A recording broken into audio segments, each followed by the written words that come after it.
So now that Rob's gotten everyone excited for what's happening next week, I'll put you all back to sleep. We just sort of a bit of a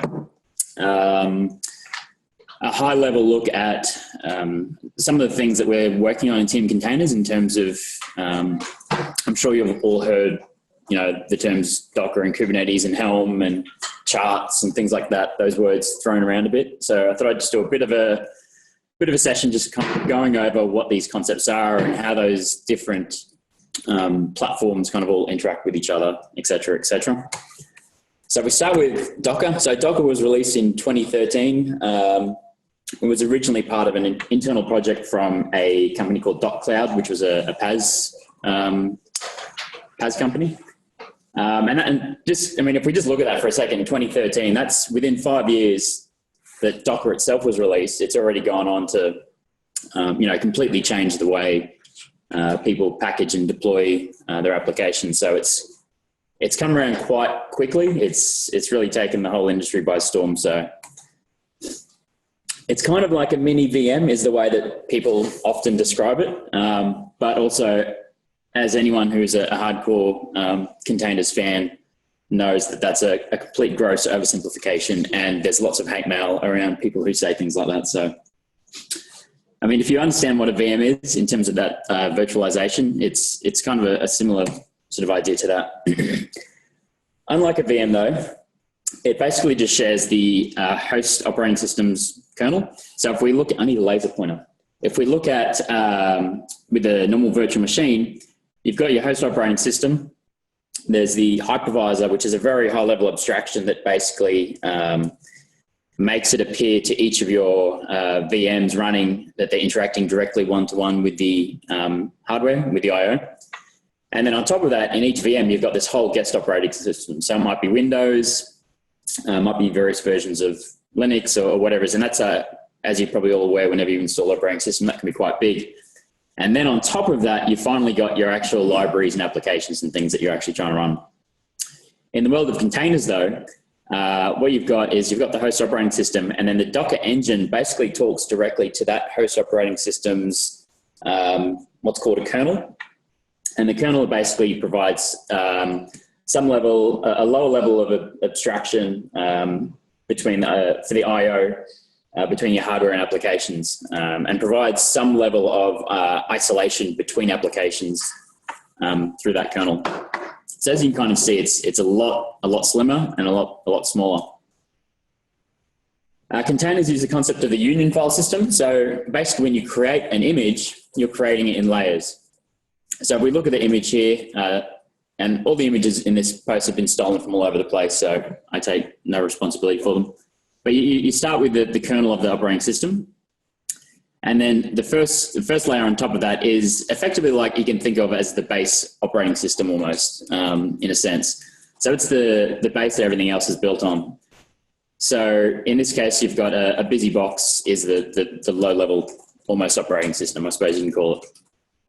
On top of that, you basically add, so if we look down here, this is an example of a Docker file. And so this Docker file is what describes and builds an image. So as you can see at the bottom, at the top, sorry, you've got that sort of operating system, I suppose you can call it. And then each command that you run here effectively creates another layer, which is actually another whole file in the file system.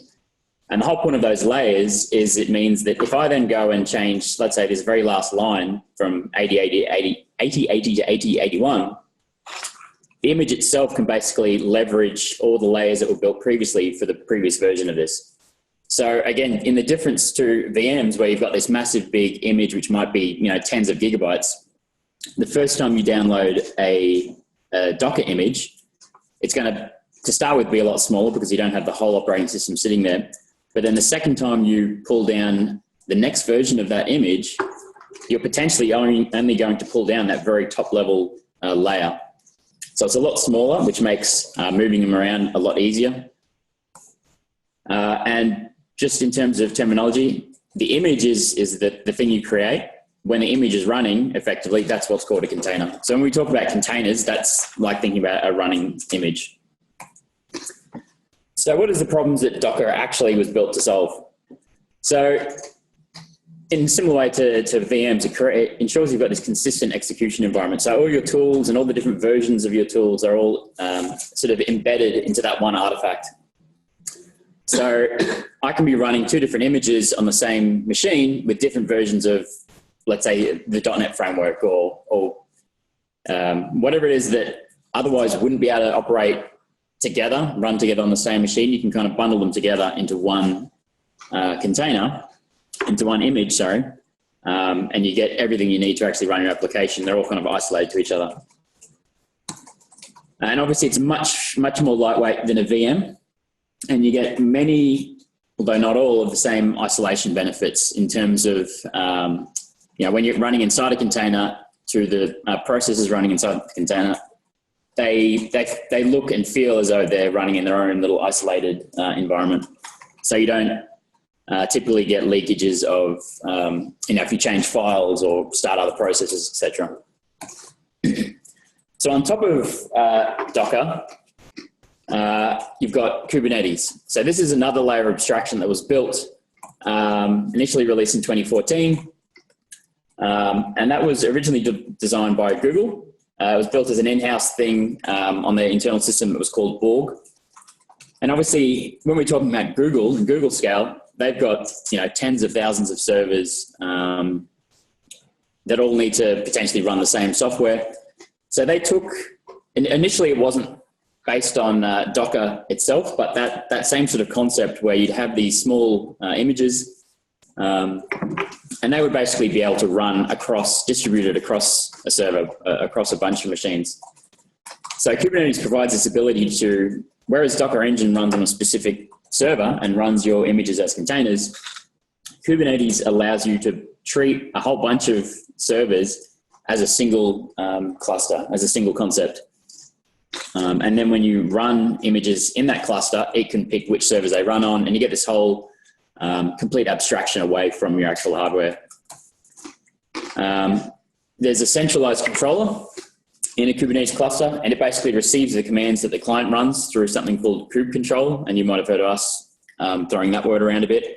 Kubectl is just effectively the client application, I suppose, that talks with the cluster.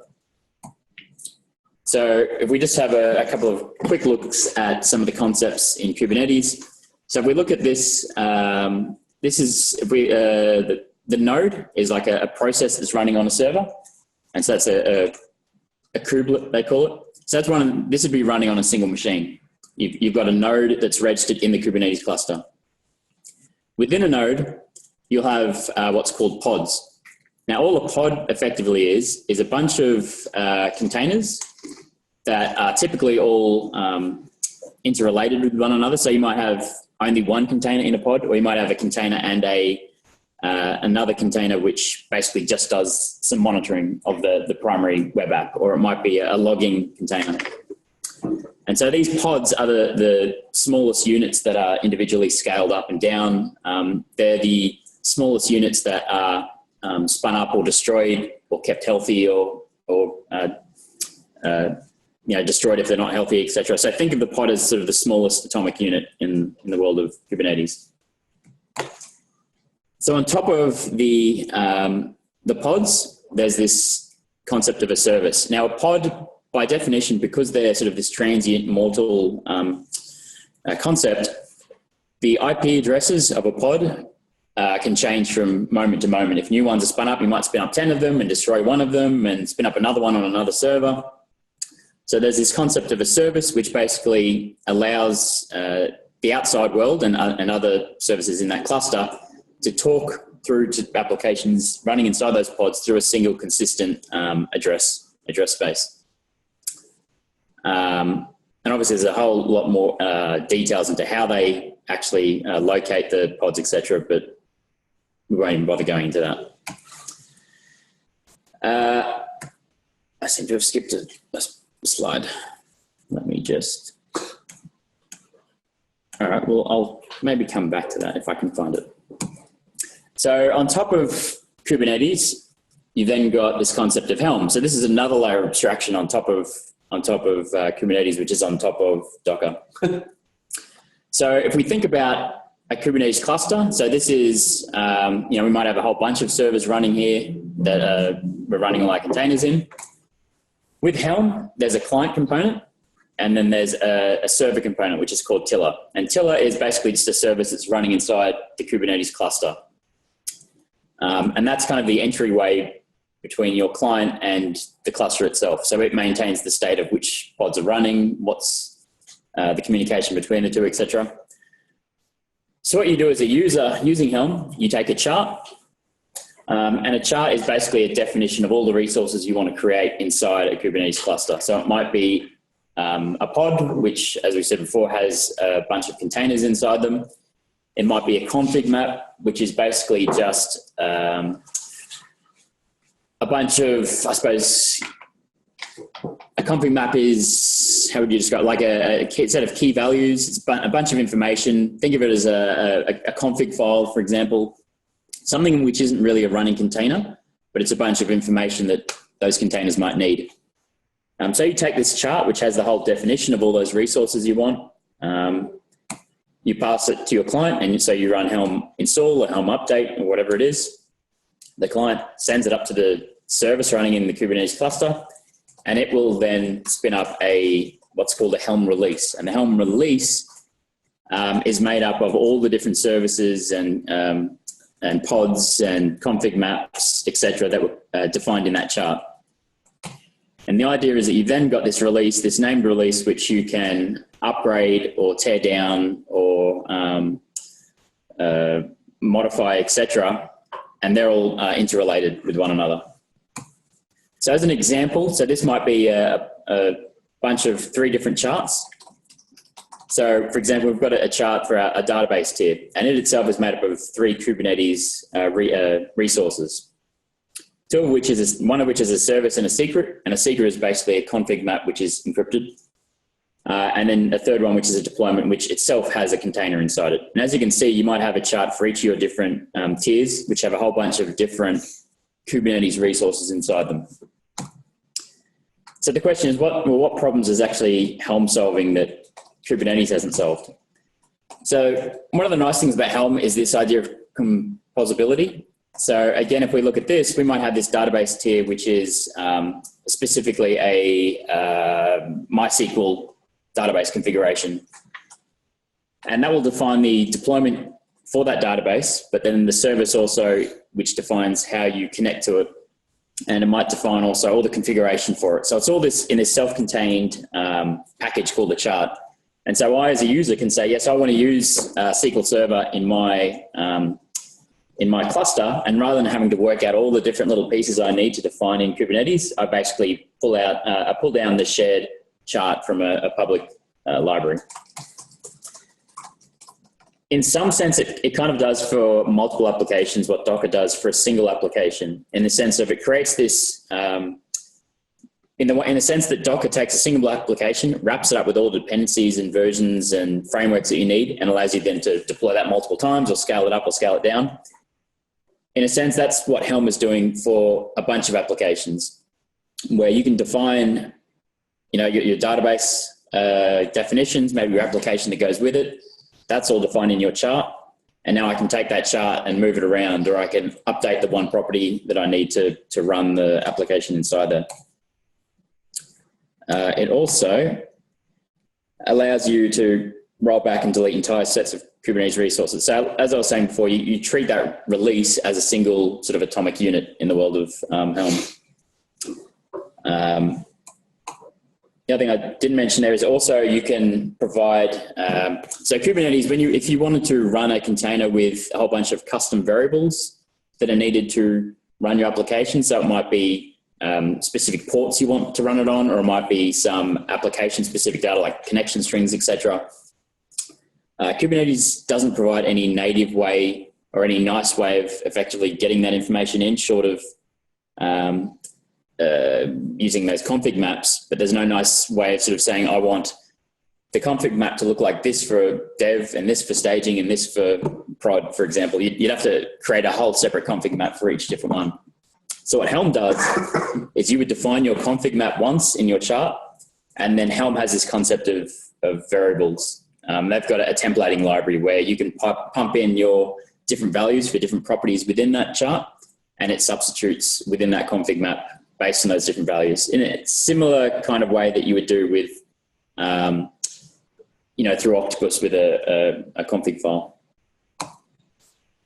So they're the three pieces. If we look at some of the new packages that those three pieces have required us to provide and the way those packages are used in Octopus. So we've already got the concept of Docker images as a package type in Octopus. But for Helm, we've introduced the package concept of a chart. And so that's, again, that small deployable unit that the user defines and builds and provides. And with that, for Helm, there's a new Helm repository feed. So this is a Helm repository is basically just a static website where it hosts those charts.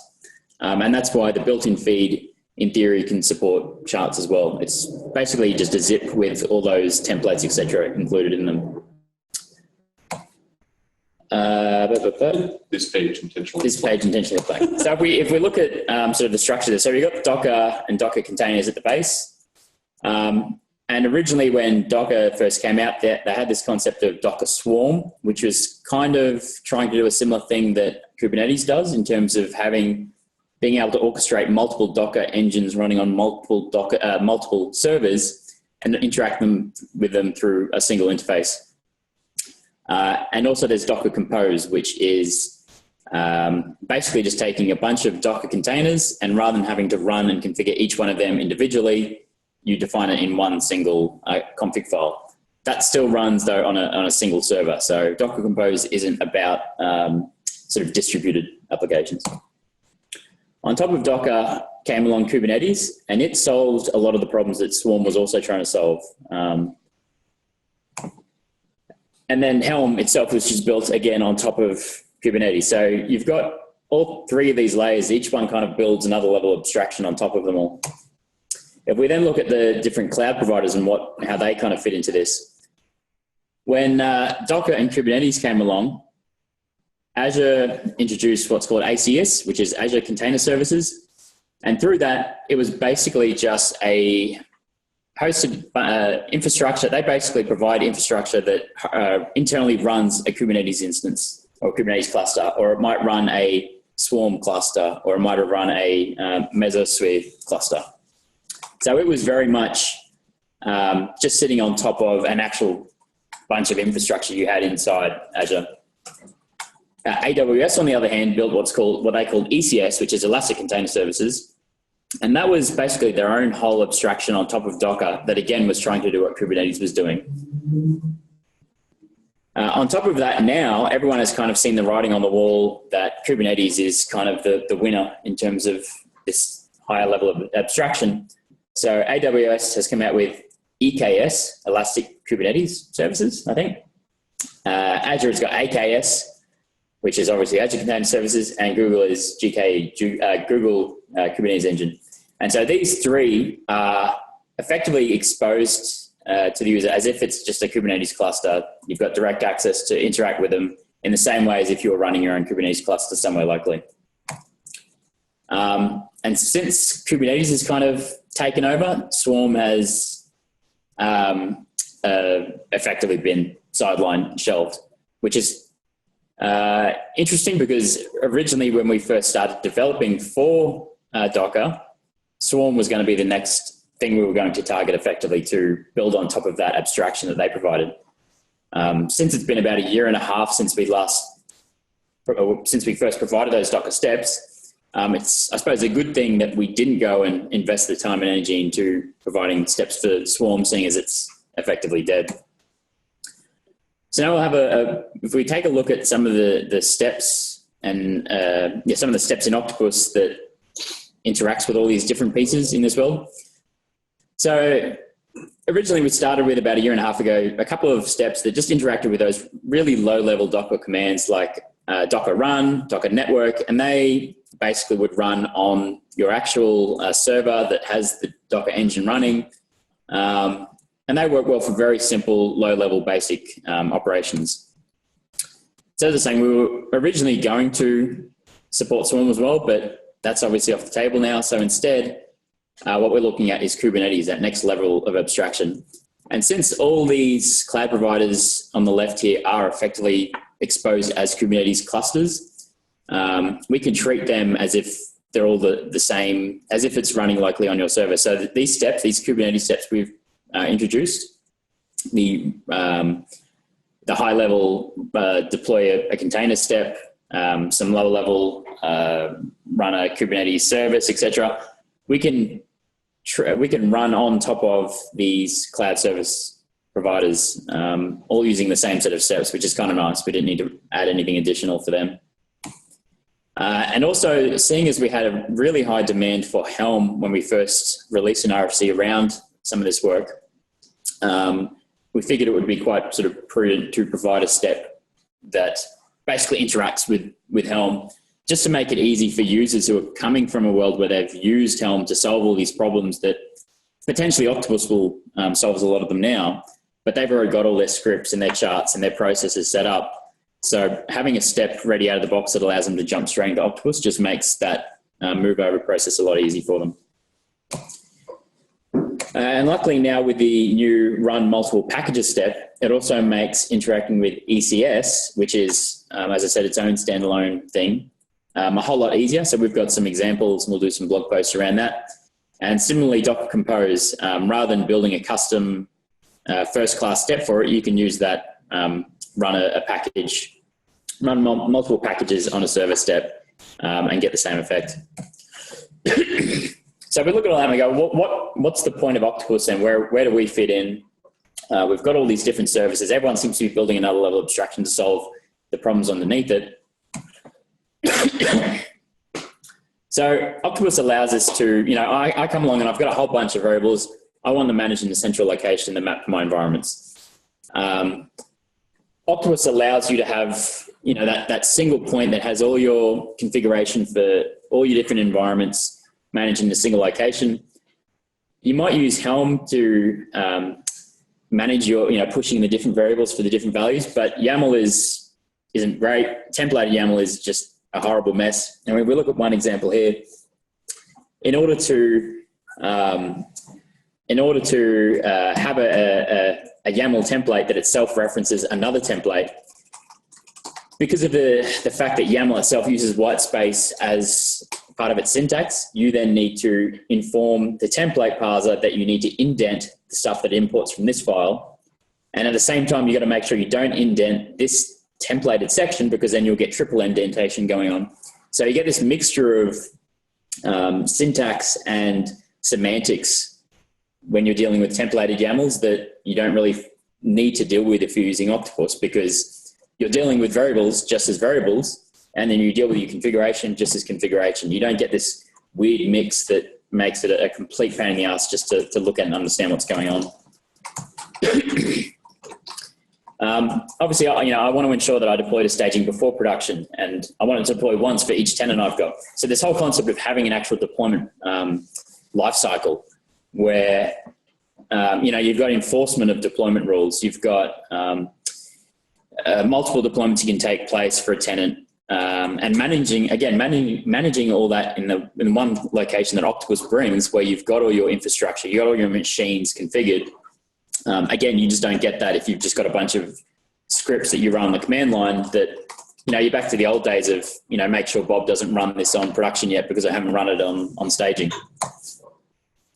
And on top of that, not everything at the end of the day when you do a deployment is a YAML resource or is a Kubernetes resource. If you want to update the database, you're probably going to be running some database scripts or migration scripts. As part of your deployment, you might want to trigger some notifications in Slack or interact with some external load balancers or flush the cache, or there's a whole bunch of steps when you're doing any sort of a deployment that aren't just a matter of spinning up applications, right? Again, the fact that Octopus is built not container first, in some sense, if all you're doing is containers, there's 1,001 applications out there that people have spun up that do that, and probably, to be honest, do it better than Octopus if all you're doing is containers. But that's not what a deployment is. Deployments aren't just containers. There's a lot more to it. And Octopus brings a whole lot more to the process than just thinking about Kubernetes as Kubernetes. And at the end of the day, Kubernetes and Helm has some really, really steep learning curves. As much as when you read a blog post, they like to talk about how simple everything is. And every time someone brings out a new abstraction, they go, this solves all the complications that the abstraction lower down doesn't solve. You still kind of need to know and understand all those different steps just to use any one of those layers. In the blog post, they'll have a hello world, which deploys a single web app with a port directly exposed to the outside world. And you know what, if that's all you're doing for your deployment for your company, you probably don't need Octopus. And I'm quite happy to say we might lose that sale. But in the real world, when you're doing real deployments, there's a lot more that goes on that can make things quite complicated in your deployment. And all the people who are using that continuous deployment pipeline is probably not a Kubernetes expert or probably not a Helm expert.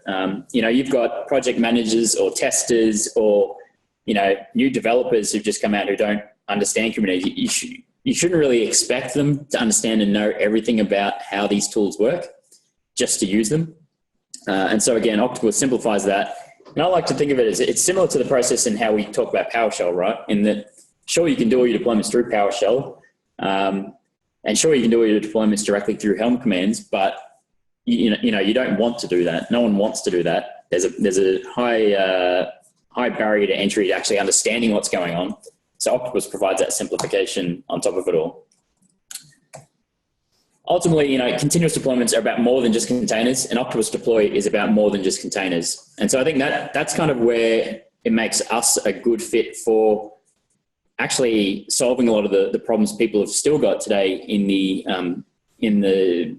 containers world in terms of deploying these things. Because again, when you're doing these deployments, you're not just running container scripts, you're not just pushing things out like that. There's a lot more to it, and I think that the background we've got in dealing with everything else except containers makes it a really good fit for also dealing with containers. So that's just kind of a really high level. I'm sure a lot of that either went over people's heads or people are probably sleeping at home at the moment. But as you can see, there's kind of quite a lot of moving pieces. There's a lot of different parts there. And what we're trying to do is, if you're sitting there going, that all looked really complicated, I didn't understand half of what you said, Rob, you should have shut up half an hour ago. That's kind of exactly why we built these things, right? So that people out there don't need to understand all that. And Octopus, in theory, will make that whole process a whole lot simpler and smoother. So we've got the release hopefully going out in the next week or two, as Mike Noonan said. And all these Kubernetes and Helm features are going to be behind a feature flag to begin with, just because it's kind of funny in that when we've done our blog posts and RFCs, overwhelmingly, most of the comments that we got were people, like Mike said, begging to be part of this alpha testing process. So we're going to make good use of that and get people to do a bit of testing with it first, people who've actually used Kubernetes in the real world, just to make sure that all our assumptions and thoughts and everything kind of line up with how people are actually using it. We don't expect any major changes that are going to be needed before we release the alpha. But yeah, that's our plans for that. Thanks for listening. Thank you. Woo. Hey. Wow. Who's still awake? Me.